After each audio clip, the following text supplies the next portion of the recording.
ওই আইন পরিবর্তন করার ক্ষমতা খালেদা জিয়ার নাই, ওই আইন পরিবর্তন করার ক্ষমতা তারেক জিয়ার নাই, ওই আইন পরিবর্তন করার ক্ষমতা কোন পীরের নাই, কোন রাজনীতিবিদের নাই।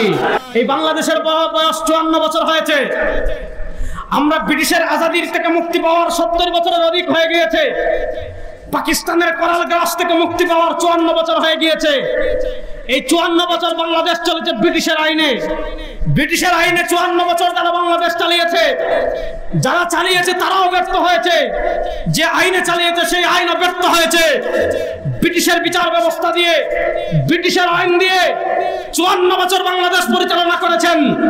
বাংলাদেশে শান্তি প্রতিষ্ঠা করতে পারেন নাই, বাংলাদেশে ইনসাফ প্রতিষ্ঠা করতে পারেন নাই, বাংলাদেশে অপরাধ নিয়ন্ত্রণ করতে পারেন নাই, বাংলাদেশের দুর্নীতি বন্ধ করতে পারেন নাই, বাংলাদেশে খুন বন্ধ করতে পারেন নাই, বাংলাদেশে গুম বন্ধ করতে পারেন নাই, বাংলাদেশে ধর্ষণ বন্ধ করতে পারেন নাই, বাংলাদেশে ব্যাংক ডাকাতি বন্ধ করতে পারেন নাই, বাংলাদেশে শেয়ার বাজার ডাকাতি বন্ধ করতে পারেন নাই, আমার বোনের ইজ্জতের হেফাজত করতে পারেন নাই। ব্রিটিশের আইন 54 বছর বাংলাদেশে ব্যর্থ হয়েছে। ওই ব্যর্থ ব্রিটিশের আইন বাংলাদেশে আর চলবে না। এবার আল্লাহর কোরআনের আইনের বাংলাদেশ গড়ার জন্য প্রস্তুত আছেন না? নয়।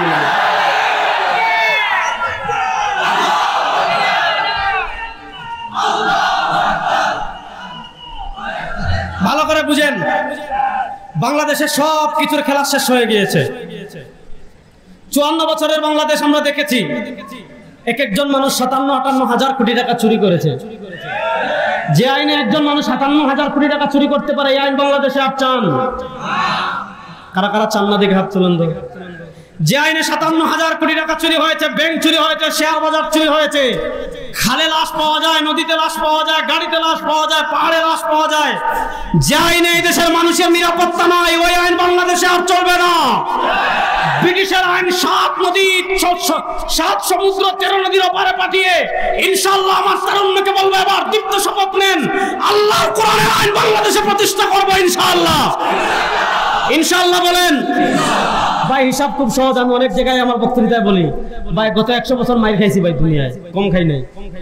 মুসলমান গত 100 বছর দুনিয়াতে অনেক মাইর খাইছে, গত 100 বছর মাইর খাইছি, 100 বছর মার দিব ইনশাআল্লাহ। ইনশাআল্লাহ বলেন, হাত তুলে বলেন ইনশাআল্লাহ, হাত তুলে বলেন ইনশাআল্লাহ, হাত তুলে বলেন ইনশাআল্লাহ।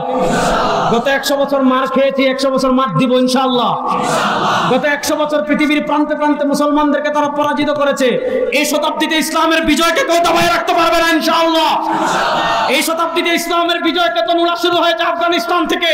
এই শতাব্দীতে আফগানিস্তানে ইসলামের পতাকা বিজয় হয়েছে, সিরিয়া বিজয় হয়েছে, কিছুদিনের ভিতরে আফ্রিকায় বিজয় হবে ইনশাআল্লাহ, ইয়ামানে বিজয় হবে, তুর্কিতে বিজয় হবে, তুর্কিস্তানে বিজয় হবে, জাজিরাতুল আরবে বিজয় হবে। আর বেশি দিন বাকি নয়, আগ্রবাদী হিন্দুত্ববাদকে পরাজিত করে দিল্লিতে আবার কালেমার পতাকা উড়বে। সময় আর বেশি দিন বাকি নয়, বাংলাদেশের সংসদেও কালেমার পতাকা উড়বে।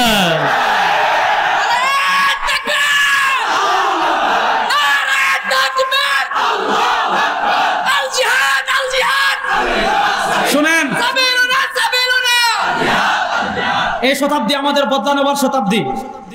আমরা ফিলিস্তিনের মজলুম মুসলমানকেও বলে আসছি, আমার যুবকদেরকে বলবো প্রস্তুতি নেন ইনশাআল্লাহ। জোরে বলেন না ইনশাআল্লাহ, জোরে বলেন না ইনশাআল্লাহ। গাজায় যত ফুটা মজলুম মুসলমানের রক্ত ঝরেছে, সময় আর বেশি দিন বাকি নাই, ইহুদিদের কলিজা ছিন্ন করে প্রত্যেক ফুটা রক্তের বদলা নেব ইনশাআল্লাহ।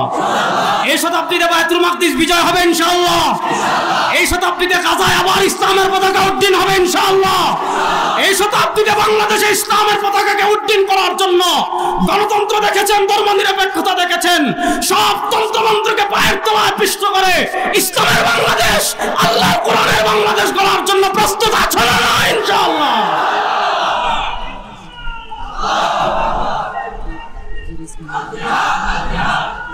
এবার শেষ কথা বলি, শুনেন, শেষ কথা বলে শেষ করছি। বাংলাদেশের সংখ্যালঘুরা নিরাপদে থাকুক, এটা আমরা চাই কি চাই না? বাংলাদেশের সংখ্যালঘুরা নিরাপদে থাকুক, এটা চাই বলেই 2024 সালে যখন আমাদের আপা যখন ওপারে গেলেন, আমি সব জায়গায় বলি শুনেন, আমাদের 14 গোষ্ঠী কেউ জীবনে পাকিস্তানে পালিয়ে যায় না। চট্টগ্রাম হইল মদিনাতুল উলামা, আল্লামা আহমদ শফি রহমতুল্লাহ আলাইহি, আল্লামা জুনায়েদ বাবনগরী রহমতুল্লাহ আলাইহি, মুফতি আজম মুফতি মোহাম্মদ ফয়জুল্লাহ, আল্লামা আহমদুল হক, আল্লামা নানপুরি রহিমাল্লাহ সব অসংখ্য অগণিত আকাবিরদের পুণ্যভূমি এই চট্টগ্রাম। আমাদের কোনো আলেম কখনো পাকিস্তানে পালিয়ে গিয়েছেন? আমাদেরকে বলতো আমরা পাকিস্তানি রাজাকার। বাপ রে বাপ! আমরা যারা টুপি পরি, আমরা যারা দাড়ি রাখি, আমরা যারা জুব্বা পরি, আমাদেরকে বলতো আমরা পাকিস্তানি রাজাকার। আমাদেরকে যারা পাকিস্তানি রাজাকার বলতো এদের 14 গোষ্ঠী ভারতীয় রাজাকার। বাংলাদেশের কোন আলেম পাকিস্তানে পালিয়ে যায় নাই, কিন্তু ভারতীয় রাজাকার ভারতে পালিয়ে গিয়েছে। আমরা যাতে বাংলাদেশের সংখ্যা লঘুদের অধিকার ক্ষুণ্ণ না হয় এবং বাংলাদেশে যেন সাম্প্রদায়িক সম্প্রীতি ঠিক থাকে, হিন্দুদের মন্দিরে কেউ আক্রমণ করে, কেউ যেন সাম্প্রদায়িক দাঙ্গা তৈরি না করে, এজন্য 2024-এর হাসিনা পালিয়ে যাওয়ার পর যে 3 দিন ইন্টারিম গভর্নমেন্ট ছিল না, বাংলাদেশের কোনো সরকার ছিল না, এই 3 দিন এই দেশের তাওহীদি জনতাই মন্দির পাহারা দিয়েছিল। বাংলাদেশের সাম্প্রদায়িক সম্প্রীতি কতটুকু এটা বুঝতে হলে হাঁটাঘাটি যান, বেশি যাওয়ার দরকার নাই। তো বাংলাদেশের সবচেয়ে বড় মাদ্রাসা আর হিন্দুদের মন্দির একসাথে, জীবনে মাদ্রাসা থেকে একটা ইট মন্দিরে পড়ছে? কিন্তু সংখ্যালঘুদের অধিকার অর্থ এই নয় যে ইসকন চট্টগ্রামে আমার ভাই আলিফকে হত্যা করবে। সংখ্যালঘুদের নিরাপত্তার অর্থ এই নয় আমার বোনকে তারা ধর্ষণ করবে। সংখ্যালঘুদের নিরাপত্তার অধিকার এই নয় আমাদের একজন আলেমকে তারা হত্যার হুমকি দিবে, এরপর অপহরণ করে তাদেরকে ধরে নিয়ে ভারতে পাচার করার ষড়যন্ত্র করবে। ঠ্যাং ভাঙ্গা ফেলাবো কিন্তু একেবারে ইনশাআল্লাহ। যদি আমাদের সাথে খেলতে চান ঘোষণা দিয়ে আসো, মাঠে আসো, আমরা 24 ঘন্টা রেডি আছি ইনশাআল্লাহ।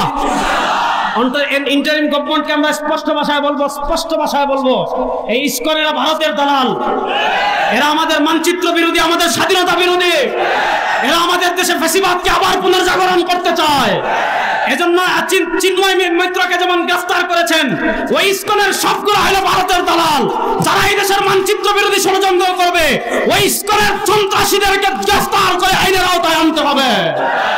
এবং যারা আমার ভাইকে অপহরণ করে গাজীপুর থেকে কোথায় নিয়ে গিয়েছে, পঞ্চগড় নিয়ে গিয়েছে, আঙ্গুল বাঁকা করার আগে তাদেরকে আইনের আওতায় আনেন।